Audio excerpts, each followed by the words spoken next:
munaasabada qalin jabin ayaa lagu qabtay xeryaha Dadaab taasoo loo sameeyay dumar dhameystay barashada maadiga islaamiga sida uu warbixintaasi noogu soo diray wariyaheena Axmed Nuur oo jooga Dadaab.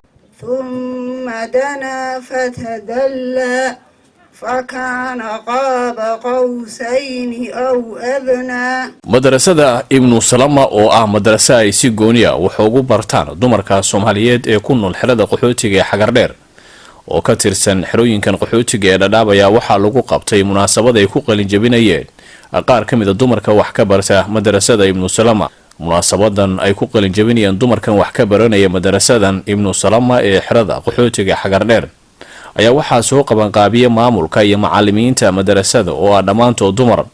munaasabadan ayaa waxaa ka soo qayb galay sidoo kale culimada diinka iyo waliba sidoo kale guddiga dacwada ee xerada qaxootiga Xagardheer. munaasabadan intii ay socotay ayaa dumarka wax ka barta madrasadan ibnu salama ayaa waxay halkaasi ku soo bandhigeen waxaabihii ay barteen, halka culimaduna ay halkaasi ka soo jeediyeen khudbado ku saabsan muhiimadu ay leedahay in dumarku ay bartaan tacliinta islaamka si markaasi waxyaabo badan oo mugdi ugu jira ay fahmaan. sidoo kale culimada ayaa waxay ku dhiirigeliyeen ragga Soomaaliyeed inay wax baraan dumarka si markaasi ay diinta islaamka wax badan uga bartaan.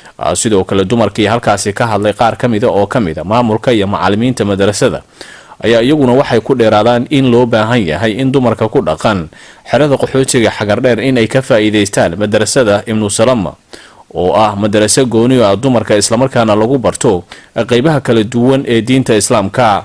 qaar kamid ah dadkii halkaasi ka hadlay waxaa hadaladoodii kamid ahaa thumma dana fatadalla fakana qaba qawsayn aw adna فأوحى إلى عبده ما أوحى ما كذب الفؤاد ما رأى أفتمارونه على ما يرى فرات وسلسبيلا هاكم من ظالمات أم سلمة تحية الطيبة في يوم فائق جماله وفي يوم حساد سنين حساد جهد والعمل والوقت. gabdhaha Soomaaliyeed oo ay baraan culimada gabdha macallimiin ah gabdhahaas oo wax bara waayo hadaan gabar wax la barin shacabku ma fiicnaanay. shacab fiican hadaa rabto waa inaad gabar wax bartaa. gabadha waxa ay wax barbaarinaysaa ubadkii gurigii wixii oo dhan. gabadha ayaa waxay taqaana si u baran lahayd wax kasta oo xumaan ah ay iskaga reebi lahayd. qofkii gabadha wax bara wuxuu baray dad badan oo mujtamac. salaanka bacdi ilaahay baa mahad iskale subxaanahu wa tacaala isugu keenay kulankan sharafta badan oo ah mid ka mid ah injaazaadkii ummadda islaamka ah ama guulihii ay gaadhay ummadda islaamka ah. waxaan u malaynayaa wax badan oo aan niyadda ku hayay mar hadday culimadu kaa hormarto waxba kuu reebi mayso. marka axaadiis iyo aayado qur-aan ah oo aan rabay bal horta inaan marka hore ku furfuro ciise iyo cabdiweli baa isaga dambeeyey. marka kuwa iyagaan u daynayaa anna xoogaaba igu soo rido wuxuu yidhi bal dadka ha kaga qosliyo. marka qaar baa ii malaynaya inaan riwaayadista ahay. ma ihi waxaan ahay macallin. waxaan ka hadlana waxa weeye dhaqanka Soomaaliyeed ayaan mararka qaarkood dadka wax ugu sheegaa sida ay u garanayaan. marka waxaan ku bilaabayaa marka hore xadiiska rasuulka sallallahu alayhi wasallam oo uu yiri addunya mataac wa khayru mataa'iha almar'atu as-salihah.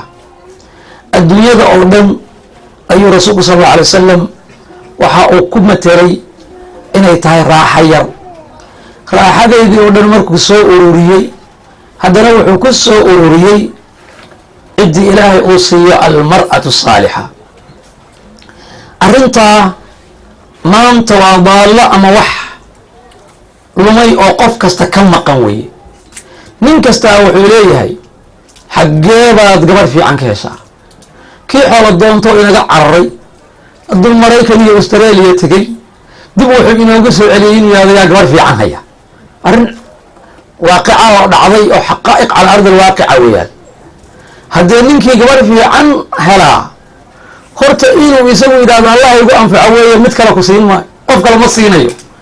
maxaa jira wuxuu dhahay war haddaad aragto gabadh garooba haddaad aragto oo gabadh wadata igu soo aadi, waayo wuxuu rabay gabadhu tawarina inay guriga ka shaqayso, tayarina inay guriga ka shaqayso, reerkao dhan ba inay isaga anfacaan.